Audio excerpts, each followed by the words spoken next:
So yun po guys, ayan, magandang araw po ulit sa lahat. So ngayong araw po is June 12, 2025 at ngayong araw nga po ang ika-18th na birthday ni Lord Phil Di Talo o mas kilala bilang si Dave.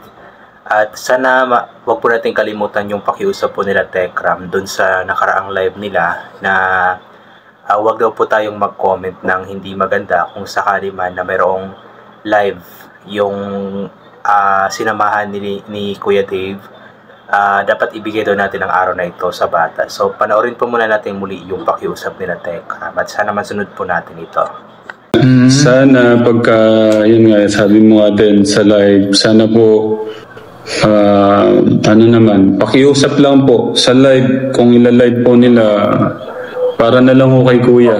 Bata po po yan, hindi naman po lahat kasalanan niya eh. Meron part niya, pero mas ano pa rin yung mga matandang kasama po niya na lumason sa kaisipan ng bata.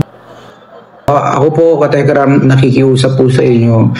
If ever man i-live po nila yon o ano man po yung gawin nila, wag na lang po kayong mag-comment po ng di maganda. Ng di maganda. Hayaan po natin yung celebration po na yon is Katekram, maging masaya na lang po sa nung bata.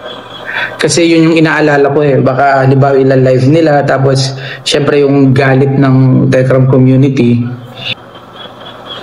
is bumuhos dun sa parang yun lang naman po Katekram para kumbaga pabor lang po Katekram, ibigay po natin yung araw po na yun dun sa bata para na lang po, hindi na lang parang maging pangit yung mga pa. Yun lang po, if ever man po Katekram yun, hangad po namin na maging matagumpay at masaya at maayos yung celebration. So yun nga po yung pakiusap nga po nila Tekram, nila Tek June, Tek Poren, para sa birthday nga po ni Dave ngayong araw na ito, June 12, na wag na lamang pong mag-comment ng hindi maganda kung sakali man na mag-live sila. Actually, mag-live yata sila, 2 PM nga po yung nakalagay sa post ni Ninong S is 2 PM daw po mag-live sila. So kung gusto nyo pong mapanood yung live nila about sa birthday celebration ni Dave, ay make sure na kaya po nating pigilan ang ating sarili na hindi makapag-comment ng maganda. Or kung hindi po natin kaya na mag-comment ng di maganda, ay huwag na lamang po tayo manood para hindi magiging magulo yung birthday celebration. Pero I believe meron yata silang tinatawag na moderator kung saan po yun po yung nagdi-delete kung sakali man merong bad comments sa live nila. So which is good din naman yun para kahit papano is walang babasa na kahit na masamang comments si Dave nang sa ganun is magiging masaya ito. Although hindi na, para sa akin hindi na ganoon kasaya yung celebration ng birthday ni Dave para sa akin na kasi nakasanayan ko na kapag mag-birthday si Dave for 5 years ay kasama nga po niya ang Tekram family, especially ang kanyang tatay Tekram. Pero ngayon nga po yung ibang mga tao ang kasama niya.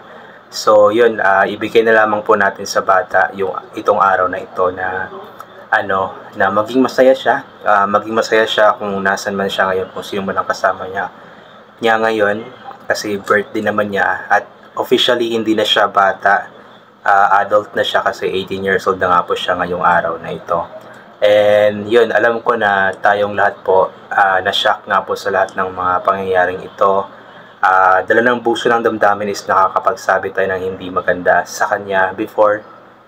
Pero pakinggan na lamang po muna natin at sundin po natin ang pakiusap nila Tekram para din sa ikakabuti ng lahat, kasi mahirap din po yung laging nagsasabi tayo ng hindi maganda for Dave, kasi tayo lang din naman ang mabibigatan tayo lang din naman ang masasaktan. So ang gagawin na lamang po natin ay ipagdasal po natin na magiging maayos ang lahat na ito, magkakasundo, magkaroon ng good closure para maging maayos na at wala nang sakit pa sa loob ba. Kasi tayong mga viewers, kahit na viewers lang tayo o nanonood lang tayo ng mga vlogs nila, is masakit din po sa atin itong mga pangyayaring ito.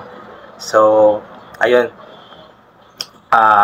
muna tayo, tawag yan, pause muna tayo ngayon kung gusto nyo pong mag-comment ng di maganda, i-pause muna natin ang ating mga sarili ngayon para sa kaarawan ni Dave or ni Lordiville Ritalo. Alam ko naman na planado naman nila yung birthday ni Dave. May mga post naman yung kanyang ninong about sa birthday ni Dave. Inaabangan nga po yung birthday ni Dave. So, yun. And I believe exclusive lamang yung kanyang birthday. So, nung una is parang open sila na mag-invite ng mga gustong pumunta, pero dahil nga po sa security at dahil nga po sa mga pangyayaring ito, parang naging exclusive na lamang for family and friends at mga close friends ni Dave. So, yun, intindihin na lamang din po natin ito. At yun nga ang hiling na lamang po natin para sa kaarawan ni Dave is yun nga, maging maayos ang lahat, magkausap-usap na. Nang sa ganun is yun nga, makamove po na lahat at hindi lang sila Dave or sila Tekram ang makamove on, kundi pati na rin tayo makamove on na. Kasi mahirap yung palaging ganito, araw-araw tayong nasasaktan, araw-araw tayong nasistress sa mga bagay na ito. So, ayun na lang, ganun na lamang po, ipag-pray na lamang po natin kasi prayer lamang po ang tanging makakapag-solve nito at walang ibang makakatulong sa kanila kundi yung paniniwala at pananalig sa ating Panginoon. So, ayan, gusto ko lamang batiin ng happy birthday pa rin si Dave kahit na ganito man yung mga nangyayari. Sabi nga ni Tekram na hindi naman lahat pwedeng isisi kay Dave, although may part siya doon kasi nga may isip na din naman siya, pero mas malaki kasi yung parte na ginampanan ng mga taong sinasabi nga po nila na nagsulsol or lumason sa kaisipan ni Dave. So, kaya batiin pa din natin ang happy birthday si Dave sa kanyang ika-18 na kaarawan. So, welcome sa adult life. And hoping na magiging maayos ang lahat, magiging maayos ang buhay ng bata. At yun, ma-okay na ang lahat. Ayun, pasensya na po, hinihingal po kasi ako. So anyway, hanggang dito na lang po itong gagawin ko na video, reaction video. So thank you so much po sa lahat ng mga palaging bumabalik sa aking YouTube channel. So inuulit ko nga po palagi na ugaling po natin madasal. Magpasalamat sa lahat ng mga bagay na ating natatanggap kahit na di mo po natin ito hinihingi kasi nga po lahat ng mga bagay na meron tayo ay kaloob sa atin ang ating Panginoon at wala ang mga bagay na ito kung hindi dahil sa Kanya.